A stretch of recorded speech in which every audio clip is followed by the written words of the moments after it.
Welcome to Scotty Kilmer Live Car Talk Podcast, where I use my 51 years of fixing cars to answer all your car questions. I'm sponsored by no one except the truth. You got a question, I'll give you the best answer I can give you. Just remember during the show, ask your questions in the live chat. I pick the best ones, then I answer them. First question is Jeremiah Nolan. He says, Scotty, I have an '01 Dodge Ram 1500 5.9 liter and the tranny went out. The engine run great. Should I get a junkyard transmission for $550? Thanks. Well, you got to put your thinking cap on for this one. Those have horrible transmissions, but it's 18 years old. If you buy an 18-year-old junkyard transmission, that's one of the few things that's going to fit. The new ones won't fit that old vehicle. You're taking a real gamble. I mean, $550 isn't all that much money, but then you got to put it on, do all that work. And if it doesn't work, you're back to square one. Most guys, if they like the vehicle, they'll get a factory manufactured one, put it in, and then it can run for quite some time. They do a decent job at the factory remanufactured ones. But just buying one from a junkyard, now, let's say it was a Toyota. I'd say sure, because the Toyota transmissions hardly ever break. So if you buy a used one in a junkyard, odds are it's going to still be pretty good. But the Chryslers, they break all the time. And if you buy a used transmission, you're really taking quite a bit of gamble right there. I personally wouldn't do it. Next question.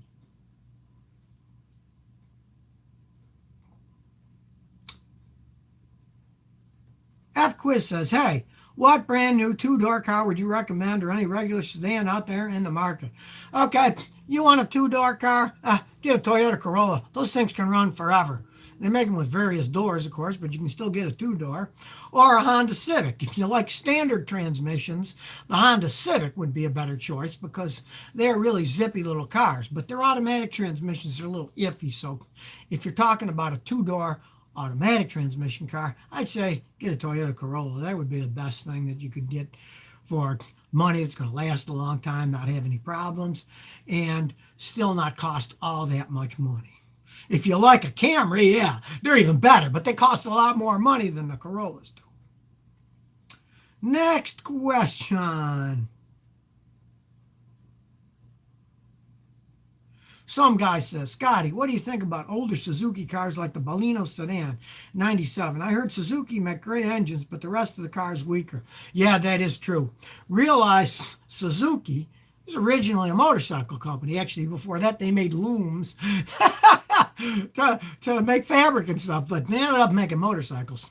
And they make great motorcycles, killers. I had a Suzuki 750. That thing was bulletproof. Go 170 miles an hour. I mean, no problems at all. And their car engines, they're decent.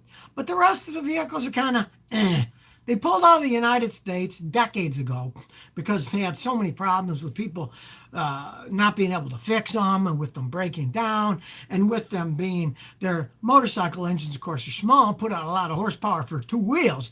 But for four wheels, they were underpowered vehicles. But I mean, if you like the Baleno sedan 97, you can get one cheap enough.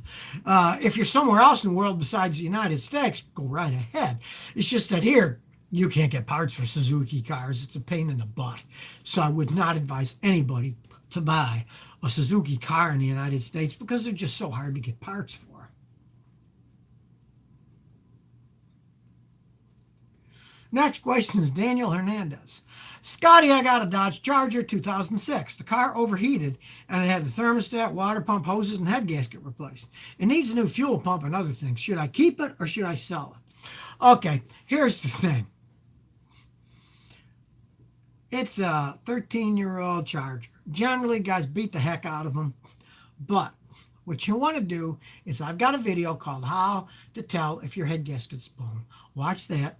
You can get the head gasket testing kit from Amazon for like $30. See if the head gasket's blown. If the head gasket isn't blown and it runs good, go ahead and fix it up. But if the head gasket's starting to go from it overheating, I'd get rid of it. I wouldn't put any more money into it. Because they're fun to drive. They're fast cars. But as they age, they tend to be money pits. Chrysler products aren't made to last a really long time. I mean, as far as I'm concerned, the last decent Chrysler products were stuff they made in the 1960s. They were pretty good then, but not lately. Next question. Thomas Rossi says, what are your thoughts on stable? I'm wondering whether to put the stable gas treatment into my vehicles if I'm storing them. Okay. It does work. The modern gasoline isn't made to last all that long. So if you got something that's sitting for 6 months or more, it's a good idea to read the directions on the stable can, put that in to keep it from deteriorating while it's sitting there. But that said, I've read the stable instructions, and normally they're telling you that it's only good for maybe a year and a half. So if you're storing it for a real long period of time, you're better to empty the whole fuel system out and leaving nothing in it than you are leaving fuel in it expecting it to be good, because modern gasoline is a lot weaker than it was when I was a young mechanic in the 60s. Back then, you could have a motorcycle, let it sit for 3 or 4 years with the gas in the tank, and then just crank it up and start right up, driving around a little, and then fill it up with new gas, and it'd be okay. Modern gasoline isn't that stable. It won't last that long, and even with the stabilizer stuck in it, it's still not going to be all that long life. And they even warn you on the directions if you read the directions of it. Next question. Now he says, a 2002 Audi A4 1.8 turbo with 140,000 and a standard transmission. Think it's worth $1,000 for a project rally rig. It runs and drives. Yeah, you know what I mean? Hey, if you get a rally car for $1,000, realize those are endless money pit cars. It's just the way that they are. But if it runs and goes down the road and you want to make a cute little rally car out of the thing and use it on weekends, go ahead. You're only throwing $1,000 out. If something big goes wrong, junk it. It's not that much of a loss for a rally car. But don't put a whole bunch of money in it. Don't think, I'm going to soup it up. I'm going to upgrade the suspension. I'm going to do this and that. Do not put a ton of money into it, because the thing is basically worthless. Nobody wants to give any money for those cars anyways. But at least it's got a standard transmission now, so you don't have to deal with all the garbage of the Volkswagen. The Volkswagen owns Audi and Porsche. Horrible automatic transmission disease that they all generally get as they age. So, heck, for $1,000, if it runs good now, that could be a fun toy for rallying around in. Next question. Noah MRV says, I just bought a manual transmission, front-wheel drive, 2009 Volvo V50 TR5R design. The i5 turbo, 235 horsepower and torque. For 7,500 Canadian with 145,000 kilometers. What are your thoughts? Nothing's wrong with the car. Okay. Well, I got to do a little calculation, because that's like what? Yeah, 70-something thousand miles, which isn't much. And 7,500 Canadian, which is probably like what, $5,000 US or something like that. That's a decent deal. With the standard transmission are pretty good on Swedish cars. Their automatics on those, they're pretty much garbage, and as they age, all of my customers with those things, the trannies always went out, cost them a fortune. A few of them would spend $4,000 or $5,000 and fix them, and most of them just junk the cars. But you got a standard transmission Volvo, and they're a lot stronger. So, hey, take care of it and drive it. Who knows? Some fool paid a lot more money than that when it was brand new, and you got it at that price with that low mileage. Hey, baby, it could be a fun car to drive around in. And the Volvos are really good in the snow. It snows in Canada, so could be a good deal.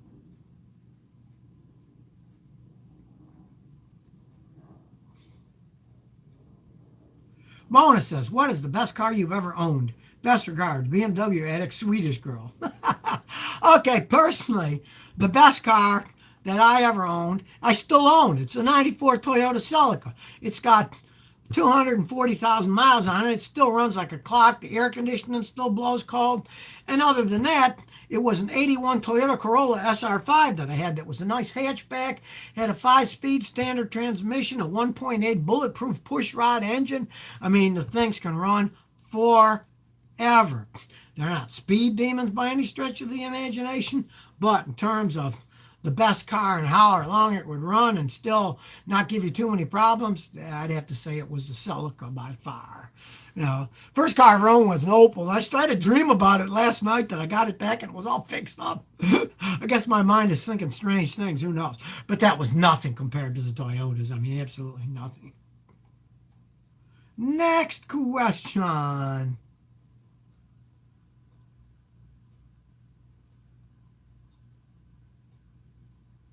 Alex Christie says, Scotty, if I put 0W20 in my Lexus and they recommend 5W30, it possibly can damage the engine. The VVT is rattling a cold startup, and I'm thinking it'll do better for the phaser. Okay, here's the thing. Try it for a week. If it does stop the rattling, great. That little difference isn't going to make all that much. It's a lot lighter. But if it still makes the noise, take it out and put the 530 back in, because it was made for the 530. And those cam phasers, man, they're expensive to replace. There's no ifs, ands, or buts about that. So give it a try. And if the noise goes away, drive it around, see what happens. But if it doesn't at all, give it a week or two. Go back to the other oil, because if it's not helping it, go back to the heavier oil, which is going to lubricate your engine better and give you more protection, especially on cold startups. Next question.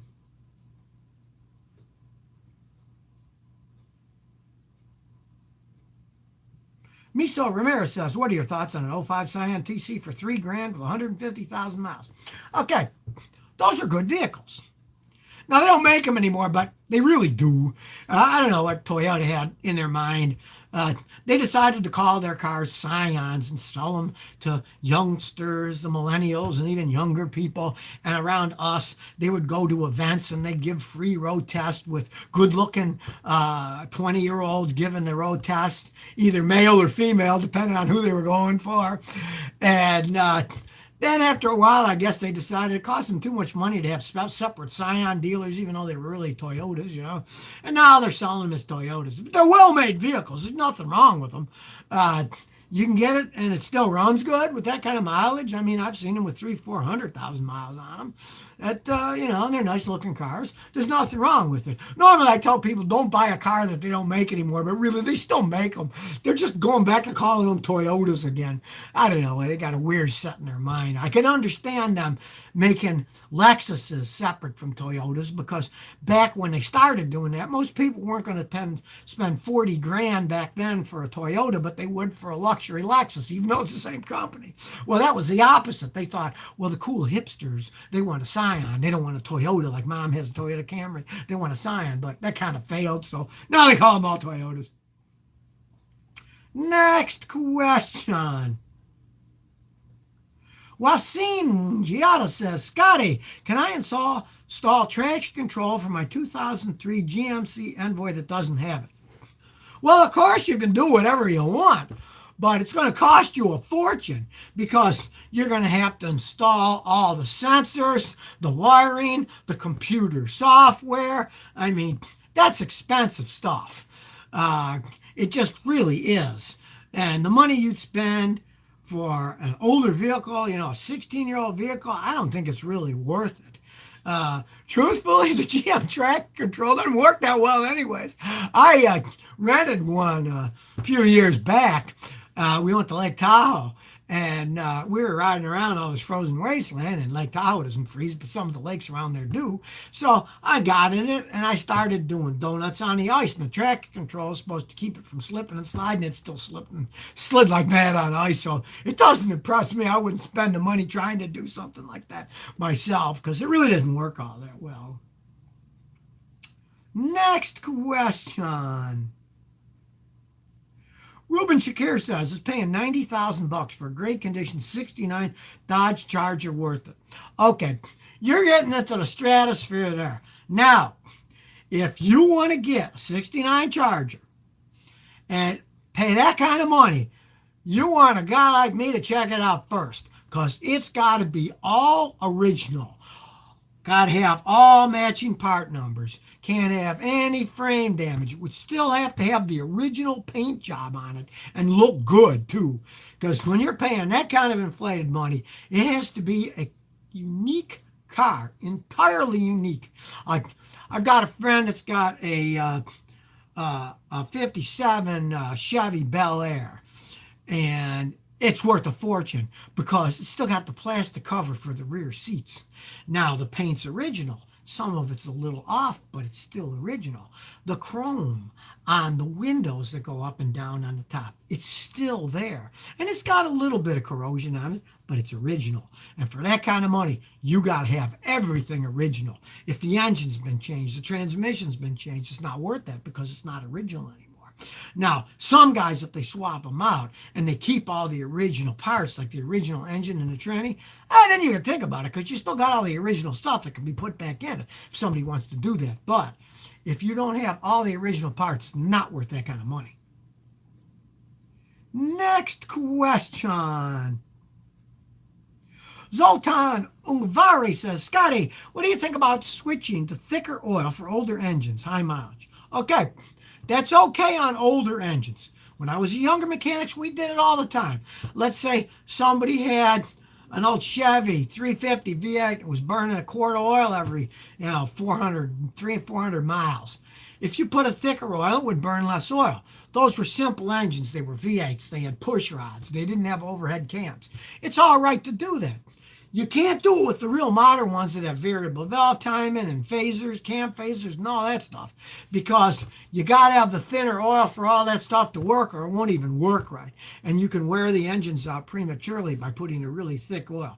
But for the old engines, hey, we are always doing that. And if you're talking about antiques, like the ones that aren't even overhead valves, that had the valves in the block, yeah, everybody always puts thicker oil in those things. Next question.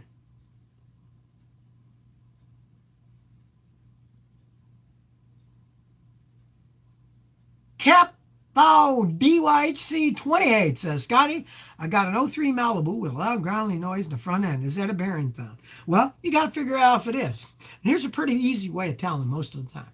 You're driving down the road, say going 40 or 50, do it early Sunday morning or something when there's nobody on the road, and you hear the noise, and gradually veer to the left. And if you gradually veer to the left and the noise gets slightly louder, it's the left front wheel bearing because you're loading it then.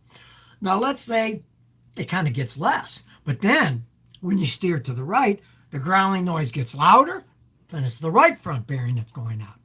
And if it's in the back, you get a little bit of that same thing. But for that, you really need 3 other people in your car.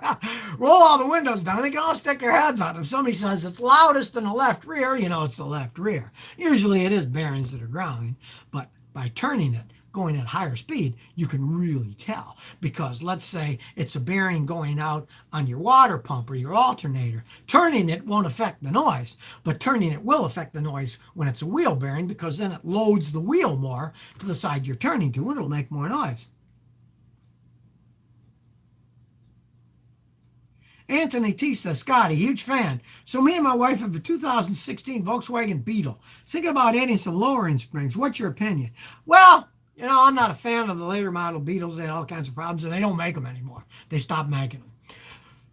If you want to do whatever you want to do, hey, play around with it. What the heck? That's what I say on that. It's virtually worthless car. They don't make it anymore. So if you try selling it, you're not going to get anything for it. So if you want to play around with it and lower it, go ahead and do whatever you want. If you want it as a toy, keep it as a toy and do whatever you want, because it's not like the car's ever going to be worth any money because they stopped making them. When they stop making them, the values of the car go down. It was a mass-produced car. It wasn't like a car that they only made 800 of them and one day it'll be worth $100,000. That's never going to happen. So why not? If you want to play around with lowering it, just have a pro do it. Just don't, guess with stuff. Take it to a pro who sets up race cars and who does that stuff all the time. And they'll know which kits to put in, how to set the front up with the rear, and how to align it correctly. Because it'll ride like crap when you lower it, but it'll handle a lot better. If you want better handling, go right ahead and do it. Next question. Situation Money says, at what mileage should an in-tank fuel pump be replaced? Well, that's a very good question. There is no actual mileage. Take my 94 Celica. It's got 240,000 miles. I still got the original fuel pump and it works fine. You got a good car with a good pump that can last indefinitely. That has a nip and denso pump. It's Japanese. And realize an in-tank fuel pump, if made correctly, the fuel actually cools the pump. Now see, the old pumps, they used to be outside on the bottom. The weather got to them and they get hotter because they're outside and they were near the exhaust and stuff. That pump is hidden in the gas tank. The gasoline is relatively cool. And with it running through, lubricating the bearings, sometimes those things can last forever. Now, that said, let's say you got a GM vehicle with an in-tank fuel pump. Heck, if I had more than 120,000 miles, I'd change the pump because they're garbage pumps and they break down all the time. And then you're going to be stranded in the middle of nowhere. So on one of those, you'd wait until you're almost out of gas, then you drop the tank and replace the pump. Because invariably, with my customers, with GM, the fuel pump almost always breaks right after they fill it up with fuel. Then they have a gigantic tank full of fuel, which is almost impossible to take down and take the pump out because it weighs so much. So if you want to do any preventative maintenance with a GM product, wait until you're almost out of gas, and then you can easily drop the tank. It won't weigh anything. Take it apart, and then put a new pump inside. Next question. Nate Dogg says, Scotty, I'm a big fan of my own question is this. I have a 95 Mitsubishi Eclipse GSX with 130,000 miles.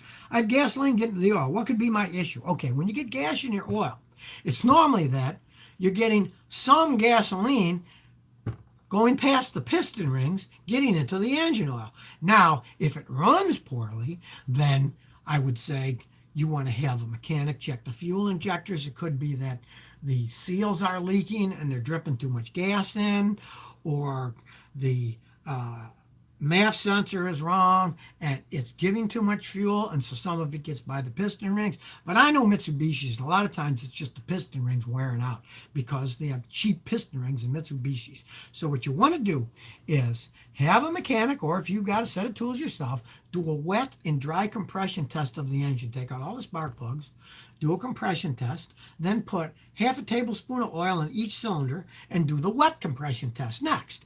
And if you find the compression pressure goes way up, it means your piston rings are worn. You have to rebuild the engine. I see that a lot in the Mitsubishi. They have weak piston rings. And when they're older like that, a lot of times, that's just what happens. If that's the case, just add oil as it burns it and live with it, unless you want to rebuild the engine, which is more than the car's worth. Next question.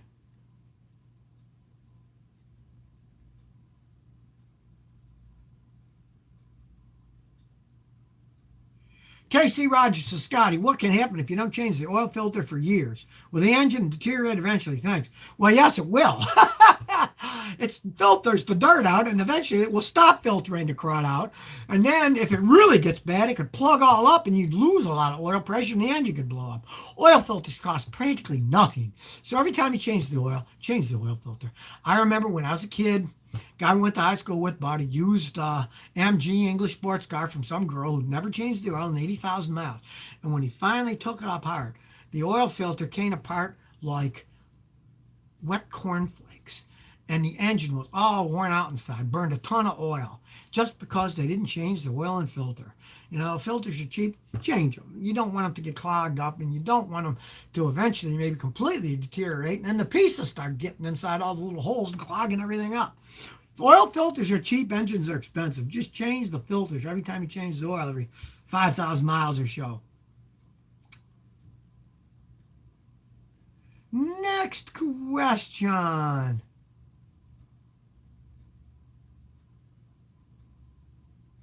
Ruben Tatum says, hey, Scotty, do I need to rebuild the whole rear end if I just want to change the gear ratio? Well, you might as well, because you got to take it all apart and put different ratio gears in. And if you're going to do that, you might as well change all the bearings that are in there too. It would be stupid to not do that if you're going to go through all the trouble of taking it apart and putting different gears in to change your gear ratio. Let's face it, it's like, I remember years ago, guys would come in and they'd say, oh, well, I need a valve job in my engine, but I just want to do a valve job. And I'd say, I wouldn't do it. And I said, what do you mean? You can't just do a valve job on the head of the engine because the old piston rings are worn, the bearings inside the crank are worn, and if you make the head really strong but the bottom isn't, then odds are it's going to wear out the bottom end even faster. So it's the same thing with the rear end. If you're changing the gears, change the bearings too. It would be foolhardy to do a big job like that and not do it correctly and put all new bearings into it. Would just be foolhardy. Next question.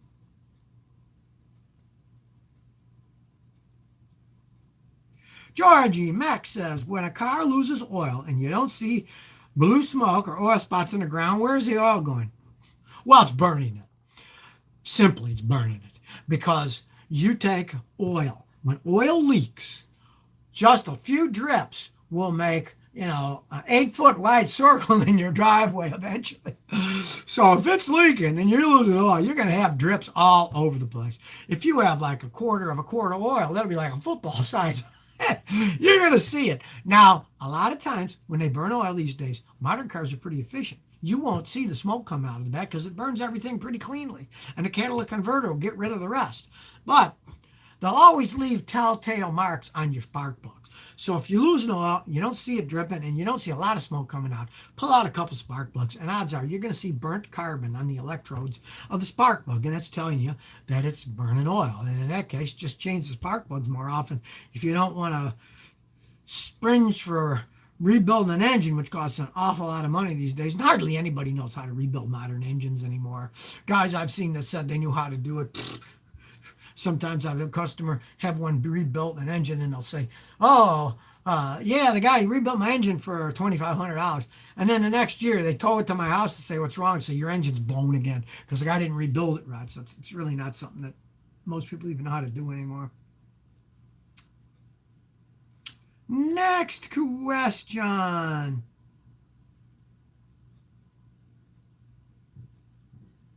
Letty says, Scotty, what do you think about the 2018 to 19 Corolla versus the Honda Civic 2018 to 19? The Civic looks better, but is that good? Manual transmission, of course. Okay, well, hey, if you're talking about manual transmissions, in that case, I would get the Civic because it's a much faster car. It is a somewhat better looking car, and it really does handle better. Now, in terms of long life, odds are the Corolla is going to last a little bit longer.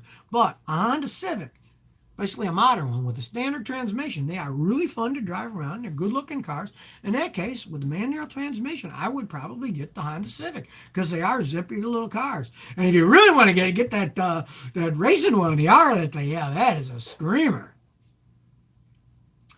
Next question. Nick Woodfield says, hey, Scotty, do you recommend people finance their cars or pay cash? Hey, I paid cash for every car that I ever bought. And man, I tell you, I've gotten deals. In my entire life, my own personal cars that I drove, I spent $7,500. And that's 51 years of driving cars. I've spent $7,500 total for every car that I personally own. Now, that doesn't include my wife's cars because she likes fancier cars. But it's all I've spent. You can save so much money paying cash for cars because I don't care what anybody says. Oh, it's the same price, cash or credit. It's BS. If you get on the street and somebody really needs money, one of the few things that most people have that they can sell fast is their car. Now, selling a house, that could take a year or more to sell a house. But selling a car, you can sell it fast. It's about the only thing you can get some serious money for these days. So you can get a deal when you pay cash for a used car.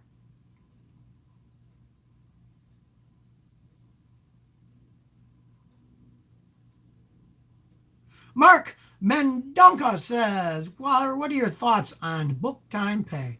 Okay, he's talking about labor rates. If a mechanic works in a car, a lot of times they look it up on a labor rate and it says that's a 4-hour job. They charge $100 an hour. They charge $400 labor. Well, I don't like that stuff because a lot of it is total nonsense. And if you're working like at a dealership, even the mechanics get screwed over on that deal. Because let's say the mechanic has a 4-hour job and he does it in 2 hours. He gets paid the full pay for the first 2 hours, but the second 2 hours, they only pay him a percentage of his pay. So even he gets screwed over the job. Even though if you bring your car to a dealer and they charge $120 an hour and they say it's 4 hours, they're going to charge you $480 labor, but the mechanic isn't seeing his full percentage. So I really think that that book pay is a lot of baloney. And it really leads for dishonesty, both for the mechanics that work at a dealer and for the person who's paying for the car. I don't really believe in that stuff. You just see what it takes to do something, give somebody an honest price. That's how I've been doing it my whole life. My grandfather was the same way. He never looked up book labor on stuff. He said, well, here's the job and here's what it costs. Next question.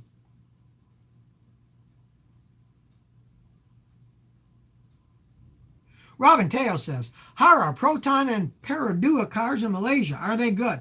Well, I've never personally worked on one because they don't sell them in Texas, but I have friends all over the world, and I have friends in Malaysia, and they like those cars. They say that they're decent cars. They don't sell them over here, so I can't say. I'm sure they would never really be big sellers in the United States because they're kind of micro cars. But my son's married to a woman from Singapore, and when they go over there, almost all the cars they said are micro cars, and they sell decent over there. So, I mean, if you need a small car and you live in a really congested area where it costs a fortune for gasoline, they're probably pretty decent cars. But they're too small from what I've seen to really fly in the United States. Americans always like a little bit bigger cars. They don't really go for micro cars. Well, that's it for this week. Remember, every day of the week, I upload 2 videos to the Scotty Kilmer channel on YouTube. Subscribe so you never miss one, and ring the notification bell so you always get notified. And I'm here every Thursday at 1 p.m. Central Standard Time on YouTube Live answering your questions, and Saturday at 10 a.m. answering your questions on YouTube Live. So I'll catch you next time.